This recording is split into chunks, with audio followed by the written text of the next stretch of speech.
Bonjour chers membres de la communauté, nous nous retrouvons aujourd'hui pour parler de notre pays. Nous nous retrouvons ici sur ces cadres informatifs, votre cadre de vérité, votre cadre d'information, pour parler toujours et encore notre pays. Pourquoi nous parlons notre pays? Parce que notre pays est menacé.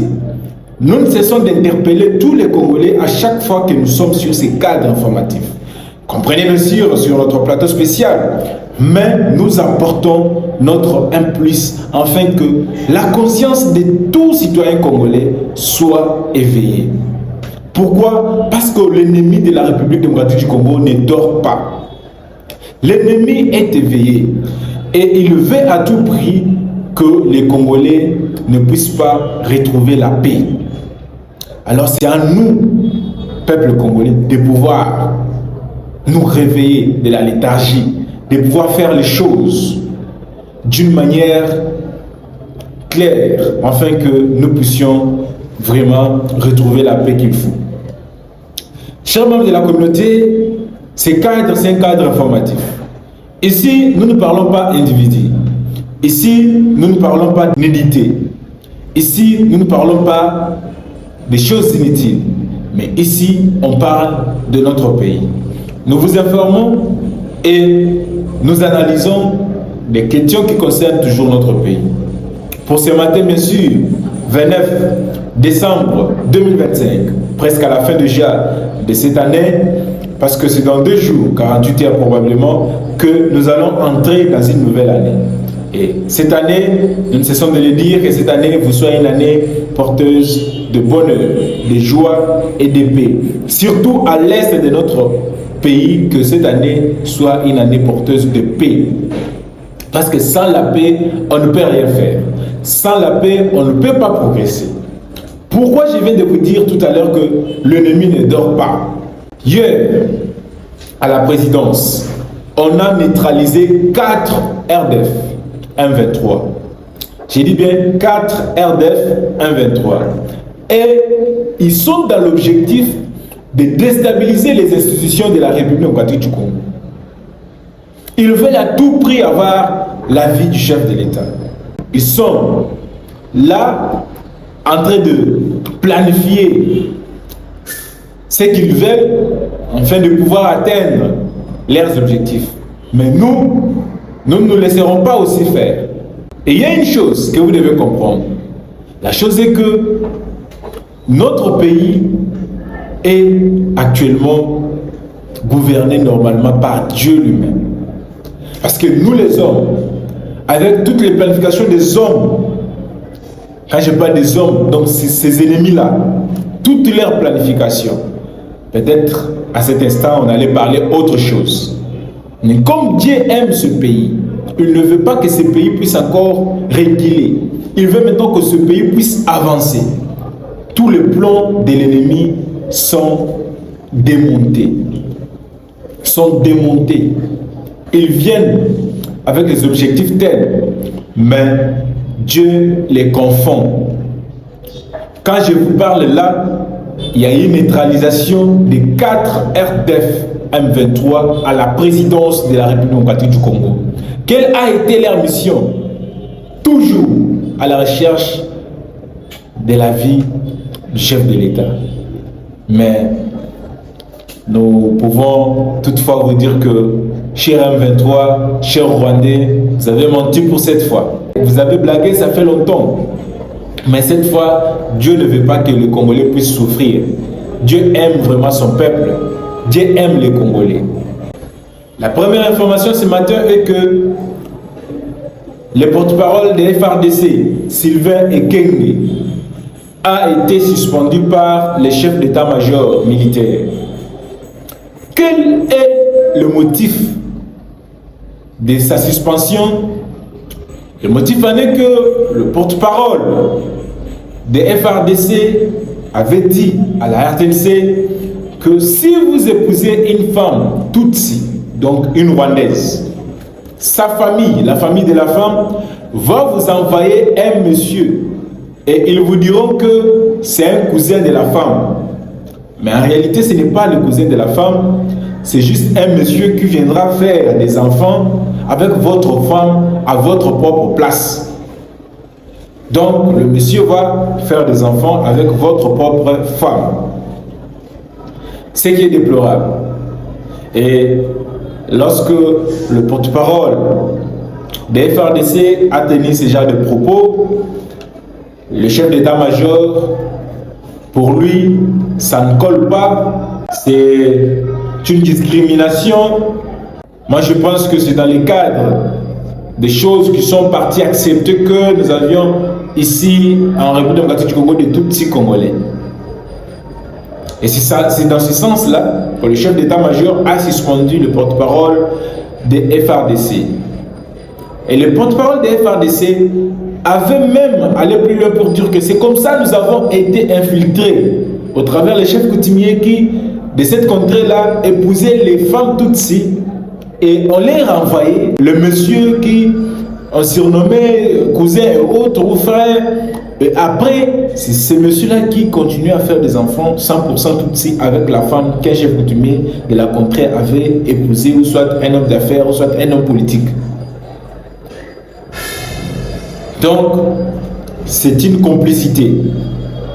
Et dans cette complicité-là, on nous a totalement infiltrés. Il a juste dit la vérité. Chers membres de la communauté, si vous partez même faire des recherches, vous allez comprendre que ce que le porte-parole de FARDC a dit, ce n'est qu'une vérité absolue. Il n'y a rien à dire là-dessus. Ce n'est qu'une vérité. Il n'a pas menti, il n'a pas trompé. Si vous épousez une femme Tutsi, c'est comme ça se fait chez eux. On va vous envoyer quelqu'un d'autre et ce monsieur-là fera des enfants avec votre femme. Et vous allez voir les enfants, donc vous êtes Congolais, mais la morphologie des enfants ressemble toujours aux Rwandais. Mais vous posez des questions, non, c'est normal, c'est comme ça. Et ce sont ces gens-là maintenant qui sont les seuls Congolais qui réclament des terres, qui se disent Congolais. Mais en réalité, ce ne sont pas des Congolais, ce ne sont même pas des 50-50. Ce sont des gens, donc, venus par... Je ne comprends pas. Je ne comprends pas. Il y a des choses qu'on ne peut pas dire ici. En tout cas, ça fait mal. Je vous laisse d'abord suivre la vidéo du porte-parole des FARDC, comment il avait tenu ses propos, et on va revenir. Suivez. Qui fait que lorsque vous épousez aujourd'hui une femme, tout il faut faire attention. Ah bon? Oui, il faut faire attention parce que si vous êtes responsable, et c'est ce qu'ils ont fait avec les chefs coutumiers, les grands chefs coutumiers un peu partout. On vous donne une femme, mais vous allez recevoir un membre de la famille, un cousin, un neveu qui viendra chez vous. De la famille de la femme. De la femme. Et on va vous présenter comme le neveu et le cousin, alors que ce n'est pas un neveu, ce n'est pas un cousin, c'est la personne qui viendra faire les enfants avec votre épouse à la maison. Et on vous dira que non, les enfants naissent Tutsi comme des Tutsi parce que la race Tutsi est supérieure, alors que c'est une perfidie. C'est toujours la perfidie de Ubwenge, inculquée même chez les femmes Tutsi. Effectivement. Là, c'est très dangereux. Moi, je voulais-vous dire que les Rwandais aujourd'hui sont capables de tout, parce que vous parlez de Ubwenge, on est en train d'inculquer le mensonge, la perfidie, le non-respect des engagements aux tout petits, et quand ils grandissent, on assimile cela à de l'intelligence. Pensez-vous que le Rwandais ou le Rwanda aujourd'hui est capable de tout? Oui, le Rwanda est capable de tout. Et le pouvoir rwandais est déterminé à déstabiliser la République démocratique du Congo, à déstabiliser notre pays et ses institutions. Et c'est pourquoi j'interpelle tous les Congolais. En tout cas, merci beaucoup, chers membres de la communauté. Nous vous portons à cœur. Si vous n'êtes pas encore abonné sur la chaîne, nous vous demandons tout simplement de vous abonner parce que c'est ici votre communauté, c'est ici votre cadre informatif, c'est ici qu'on défend les intérêts de la République démocratique du Congo. On défend les intérêts de la République démocratique du Congo ici sur ce plateau et non ailleurs. Ici, on ne parle pas d'individus. Ici, on ne parle pas des choses inutiles. Ici, on parle des choses réfléchies qui concernent, qui contribuent à l'avancement de notre pays et des informations qui sont là que pour donner de la lumière sur l'état de notre pays. Et si on parle de notre pays, chers membres de la communauté, si vous n'êtes pas encore abonné, nous vous demandons humblement, avec humilité, de pouvoir vous abonner parce que c'est ici votre cadre, c'est ici votre maison. Élargissons la communauté, élargissons DPM Télévision partout. Abonnons-nous massivement, c'est très important, c'est gentil de votre part. Veuillez vous abonner, commentez. Montrez-nous votre point de vue soit dans le commentaire. Ça serait gentil de votre part. Depuis ce matin, une autre information. Du 29 décembre, il y a des violents combats. Quand je dis violents combats, ça veut dire que ce sont des combats vraiment très sûrs. Et ça éclate, ça chauffe. Les violents combats qui oppose le Wazalendo soutenu par le FRDC aux rebelles M23 à Kingongo, Katongo et Kabimba, à moins de 8 km d'Ouvira. Donc vous devez comprendre que à Ouvira, il n'y a pas la paix, ces derniers temps, il n'y a que des combats, des intensités, des armes lourdes qui se laissent entendre, la ville est menacée, les activités paralysées par ces soi-disant Rwandais qui sont sur le sol congolais venus pour commettre des crimes. En tout cas, moi, ça fait mal. Ça me fait mal. Pourquoi? Parce que ces gens ont montré la face du monde qu'ils ont quitté Ouvira. Mais en réalité, ils n'ont jamais quitté Ouvira. Ils sont à Ouvira en tenue civile. Les gens qui sont à Ouvira nous ont appelés. Ils ont dit que ces malfaiteurs sont toujours ici. Ils sont en train d'organiser des réunions. Nous l'avions dénoncé ici sur ces plateaux. Mais pour votre information, cette information-là était vraie. Et nous avions juste demandé à nos autorités d'être vigilantes, de pouvoir prendre des mesures, des bonnes mesures, afin que les FRDC puissent bien se structurer pour que nous puissions attaquer l'ennemi, les chasser de notre sol. Nous l'avions dit ici, nous avions averti. Et voilà, aujourd'hui, il y a des violents combats chaque jour, même pendant la période de fête. Cette population-là n'arrive pas à fêter à cause de ces combats, à cause de ces violences commises sur le sol congolais, particulièrement de l'autre côté, dans le territoire et dans deux villes de l'Est de la République démocratique du Congo. En tout cas, ça fait mal, c'est déplorable. Alors, nous devons prendre des mesures, nous devons nous mettre au travail, afin que nous puissions vraiment trouver solution à cette question. Et la solution ne viendra pas que dans la bouche. La solution viendra que par l'imposition de la force. La paix proviendra que de nous-mêmes. Lorsque nous allons prendre conscience de pouvoir nous imposer normalement comme il se doit, je pense que nous allons vraiment retrouver la paix. Parce que la paix est entre nos mains, nous les Congolais. Nous devons cesser la trahison. La trahison n'est pas une bonne chose. Ça freine le pays. Chers membres de la communauté, ça fait mal. C'est pourquoi nous interpellons tous les Congolais, tous les citoyens congolais conscients, afin de pouvoir prendre leurs responsabilités à main, de cesser de trahir la nation. J'ai toujours dit sur ce plateau, à quoi sert de gagner tout ça, le pouvoir éphémère, de gagner de l'argent qui ne dure pas longtemps. Peut-être que tu pourras laisser lorsque tu partiras de ce monde. À quoi sert de gagner tout ceci et de perdre sa propre vie? À quoi sert de gagner la petite gloire sur la terre et de perdre sa propre vie? À quoi sert?